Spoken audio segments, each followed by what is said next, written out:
Welcome to the Methods and Motivations Evangelism Training, Week 3. Glad you all could join us. I hope you have been doing your homework, working on your prayer cards, praying for an individual you want to see saved. Today, we are going to talk about conversation starters. Not just your general icebreaker on how to start a conversation in general, but more specifically, how to turn that conversation into one that is a gospel conversation. I gotta tell you, that is the hardest part.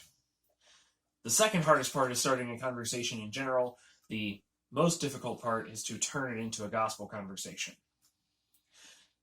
There are 3 good ways that I have come up with over the years that you can use to start a gospel conversation. One is by good leading questions. The other way is with gospel tracts, as you see here. And the third way is to set up a station dedicated to evangelism, such as a booth at a festival or something like that. So leading questions, pretty simple stuff.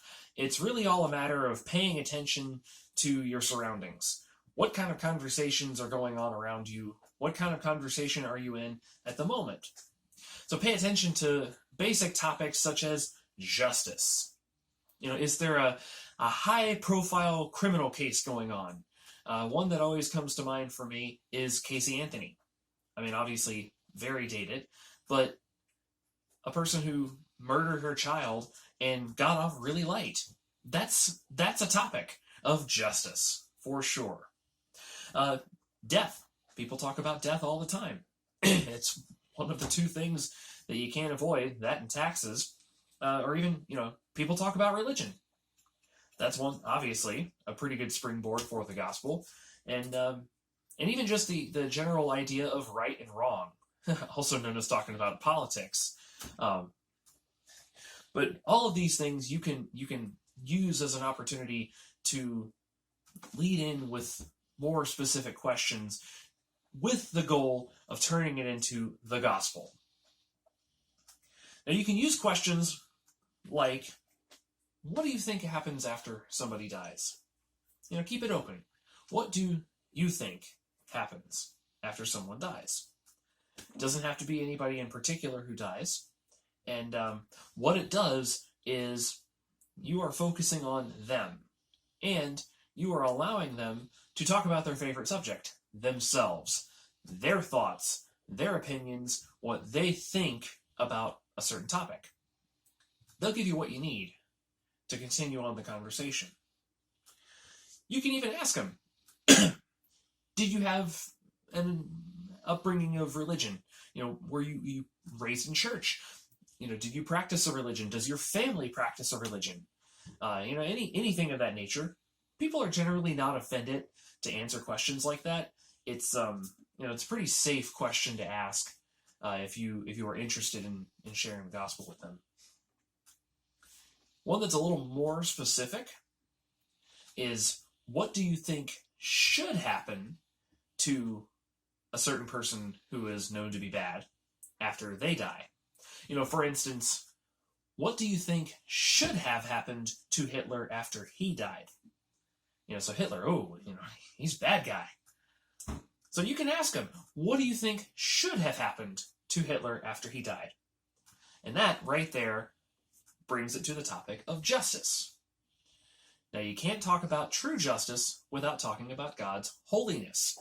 Can't understand God's holiness without understanding God's standard, which we'll talk about in a future lesson. So you see where things are going? Now, after leading in with those questions and listening to what they have to say, ask things, very simple questions like, why?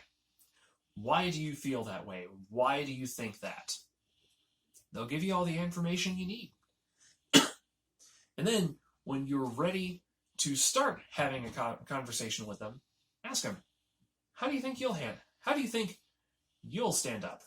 What do you think is going to happen after you die? And just, why do you think that? Make sure that when you start the conversation, make sure it is about them and it's on them. You can start in general and then narrow it down. It's completely fine to do that, but you have to make sure it's personal. A gospel conversation is a personal conversation. So that's leading questions right there. Now, gospel tracts. This right here is a gospel tract. It's one of our All for Jesus gospel tracts. It is the Good Person comic. So, it's very, very colorful. It's light. It's fun. It's friendly. It's non-confrontational. And just the first thing that it says on the top is, "Are you a good person?" So it's still direct. But the beauty of it is that you can hand this to somebody and say, "Did you get one of these?" And that's it. Now, generally, of course, they're either going to say, "Yes, I did. Please don't offer it to me again," or "No, I didn't, but what is it?" Or they'll just say, "No, I don't want it." But generally, they're going to ask what it is, and you just say, "It's a gospel tract." Now, you can just offer this just standing on the corner, handing it out. That's very easy to do. Or you can have one on you, which is something that I do. For example, my wallet is loaded up with $1 Billion Bill gospel tracts. So on the front, it looks like money, but on the back, as you can see, there's something other than the currency that is in fact the gospel. So you can have it on you, and you can use it as a springboard to change the subject. It's enough of a change, like, "Hey, I just got something out to offer to you." So that's all you have to do. Did you get one of these? It's a gospel tract. Now, the good thing about it is that they can take it, and if they're in a hurry, they can just read it when they're ready. But if they're not in a hurry and they want to know more information, you got a listener. There's somebody there who is now willing to listen to what you have to say. It's wonderful. It's great. And also, if you don't even know what to say, the gospel tract already has the gospel for you. So you can just say, "Okay, well, do you have a few minutes? Let's read this together. Meet Mr. Nice Guy. If good people go," you can do that. Great conversation starter for the gospel. Now, finally, setting up a station. A great way to do that is to get into a local festival. A lot of times, it's free for nonprofits to set up a booth, like a community day, fall festival, spring festival, car shows even. And sometimes there's a small fee. It's pretty reasonable. But when you get into like bigger events, it tends to be a little bit more expensive. But the general idea is that setting up the station, already there could be a giant sign, that says All for Jesus Ministries. It's clearly about religion. It's clearly for the gospel. And so it takes away a lot of the work involved of handing out a gospel tract, or just in general taking a natural conversation and turning it into a gospel conversation. It's like right there, we're the gospel. If you want to talk to us, we're ready for you. And that's it. Obviously, it ends up being a lot more work, but if you are intentional about it, anything is possible. And there are loads and loads and loads of ideas. As many as there are laborers out on the harvest field, there are ideas for things that you can do. So, that right there is everything that I have for you as far as conversation starters. What I would normally be doing in an in-person Bible study would be handing out scenario cards, because the fact of the matter is these opportunities arise more regularly than you think. So your homework, as far as conversation starters, is key in to conversations around you. Listen for topics such as religion, death, justice, right and wrong, and take advantage of it. Is there something that's trending on the news?